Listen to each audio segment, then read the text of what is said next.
I'm gonna take a marker, pen, whatever I have, and since I have about 5 inches, I'm gonna actually do 4 inches for this. So I'm just gonna eyeball this. So let's see. So I probably will leave about a 1/2 inch in on the sides. So I'm leaving a 1/2 inch on this side as well as the left-hand side. So when I do this, I'm just gonna mark right along our signatures as well as the cover. And you wanna make sure you do as straight of a line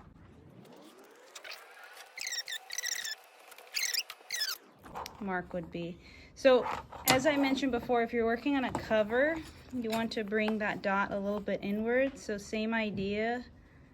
I'm gonna take my ruler and eyeball it a little bit. So I'm gonna bring it in maybe about like a 1/4 of an inch. And again, I'm eyeballing it. Just wanna make sure that it looks even. And I'm gonna put a dot right below each mark, just to make sure it lines up with the top signatures. So that lines up really well. And same thing on the reverse side.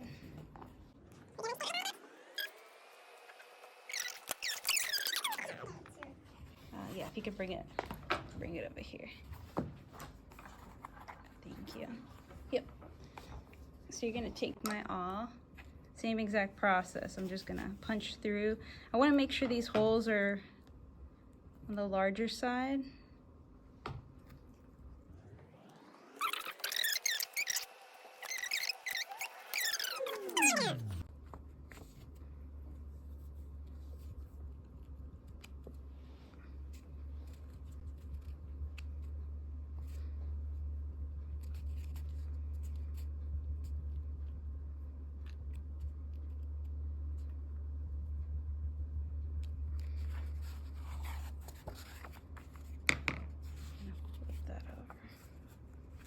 And when I flip it over, I just want to double check that everything's lined up so that I know my system is working.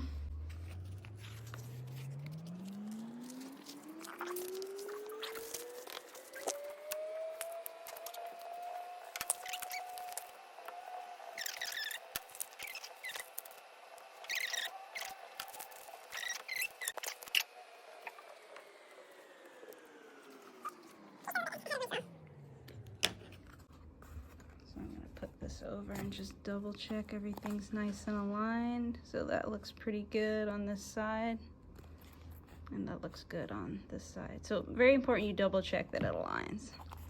So once I have that, I'm gonna get my thread. So same process, thread. I just do a single thread, so leave this tail hanging a good amount, but you don't want it to be too long, because what can happen is it could get incorporated into a stitch, and we want to try to avoid that. And then I'm just gonna check to see how many times this will loop across. I have 4 signatures and 2 covers, so that's quite a bit. So I may have to replenish my thread about halfway through, so that looks like it'll go around twice. And I'm gonna go ahead and tie a knot. So same process, a U-turn, create a loop, bring the tail in. And I'm gonna make my tail nice and long just so that I can tuck it in to give it that nice kind of handmade quality. And even with practice, it's like sometimes I get ahead of myself. So I wanna make sure the double knot is close to that original knot. So now that I have that double knot. So I like to start, I'm gonna start with this like nice side. What I'm gonna do is I'm gonna pull the first 2. I'm gonna leave that like that. The first 2. Now, how I'm gonna sew this is the knot is actually gonna be on the inside of the seam of our signature. So I'm gonna lay this down, And again, I want to test to make sure my needle goes in and out pretty seamlessly. And then I'm going to pull my first knot right into that signature. Then what I'm going to do is I'm going to bring this out, so tip this a little bit forward, and I'm going to bring the needle on the inside of my cover to the outside. So this is a completely different stitch. Once I have that, I'm going to loop under,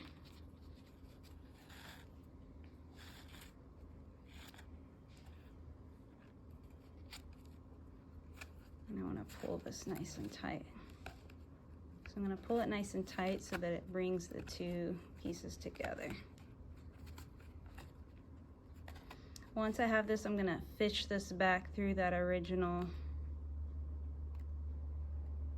hole. And you want to be careful, because when you're doing this, you want to make sure that you don't snag onto the previous thread. So if I bring this up, it looks like I went into that knot just a little bit. So what you can do is pull this knot a little bit away. So the first few stitches are always hard because you're like almost trying to figure out, how do I hold the book? So I'm just going to take this needle and again work it a little bit towards that left side. And it's still snagging, so I just want to show that it's snagging. I'm going to try to avoid the snag. So I'm going to do this again. So this time, I'm actually going to pull the snag out. There we go. And it snagged again a little bit. The first few stitches again are a little bit more difficult. So pull very gently, and then you're going to have our first stitch. So again, I'm putting pressure on it. Once I have that, it's a similar concept to the saddle stitch. You're just going to go under and over, but again, you're stopping to create a little loop. So again, I'm going to go in from the inside, and you're just repeating all those steps all over again. So it's basically you're going under, and then you continue under by going through the back of the cover, and then you go over, and then you loop around, and then go back out into the signature. So I'm going to grab this loop,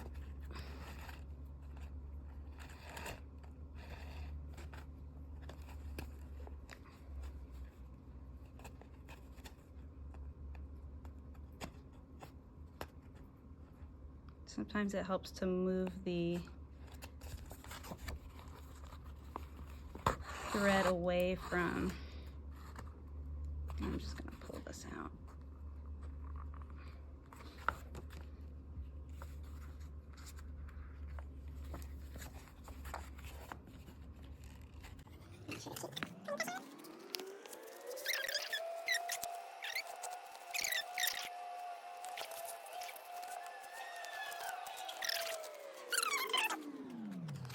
So that's why I take this thread, kind of tuck it in far away, and then I lean this needle towards the left. That way I'm not in between the thread. And one way to make sure your stitch is flat is just gently pull on it, but with not a lot of pressure, just a little bit of pressure.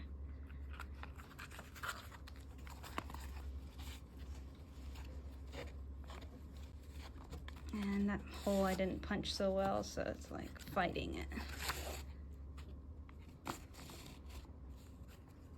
So once I have this, same process.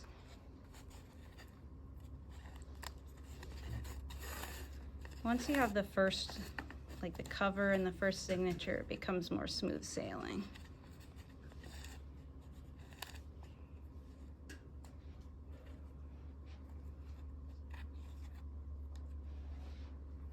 Actually, we're not going to put this through because you'll notice that that is the end of that signature. So what I'm gonna do is I like to loop around at the very end, and then I'm gonna incorporate my second signature just to kind of help tighten it down. You'll notice that this moved a little bit, so you can kind of shift it. And then what I'm gonna do is just kind of ask myself which one is next, the blue one. So I'm gonna bring this forward. So once I have that, same exact process, but we're working reverse-handed dominant. So just know that it's gonna be a test of your patience. So same exact idea, I'm fishing through.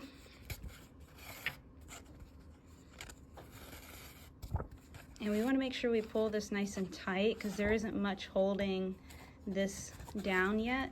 So just wanna hold that down.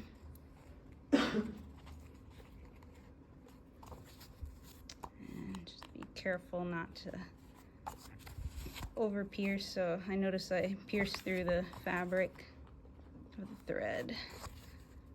So notice how I pierced that thread. I want to try to avoid that. I want to try to get as clean of a clearance with that needle. So I'm going to pull this through. Now again, there's nothing really holding this, so it's going to shift a lot. So we want to make sure those first few are nice and tight. Now, here's where it starts to get a little complicated. What we're gonna do is we're gonna go to the previous signature. So not the blue one, but the green one, and we wanna go underneath. So notice how you always wanna go the previous signature and on the bottom side of it. So I'm gonna go ahead and put my needle right along where I'm currently at, just to show you on multiple sides. I'm gonna just lay it ever so gently. Then I'm gonna take a finger, a thumb, whatever you need to keep reference. I want to make sure that finger goes along the edge of the bottom of that signature that came before. And what I'm going to do is put a finger or multiple fingers, whatever you need to keep track of where that signature is. Then I'm going to lay this flat, bring this forward, and you're going to notice the needle is sticking out. Once you have that, you're going to go ahead and pull that through. And we want to go around this loop. So our current loop, we're going to go around, and I'm just going to lay the needle in, fold the pages back, and then pull nice and tight on that loop so that it cinches it down. And then same process, we're just going to loop it back through that original hole. And that's probably like aside from starting, that's probably the hardest part, is remembering you have to stick the needle at the bottom of the previous signature and then loop it around from the back. Once you get good at this, you don't even really have to look at it, but it takes a couple times of just getting some practice with looping it around. So let me just make sure. See what happened? It snagged on the edge. That will happen a lot. So make sure that you actually like even that out, because what can happen is if you continue, then you're gonna have this big gap and you'll have to undo all your stitches, which can be quite annoying. So same exact process. I'm going to the previous signature on the bottom. And again, I want to show multiple angles. One way you can do this is you could also do it this way where you loop around, but I find that if the knot, like the knots that accumulate, are a little bit too tight, what can happen is if you bring that needle up, you can start to bend your signatures or your cardboard. So I like to do it this way where you protect your signatures or your cardboard. So same exact idea. I'm going to take my thumb, go to that previous signature on the bottom. You can use your index finger, whatever you have. And then on the side, I just want to make sure that I'm on that right section, and there's the needle. I'm gonna fish it through. What's happening here? Something is, see, it caught right here, so I just want to be careful. You'll find that if you're using unwaxed thread, it's going to be more difficult. Like, it'll snag a lot more. The wax keeps it nice and slick.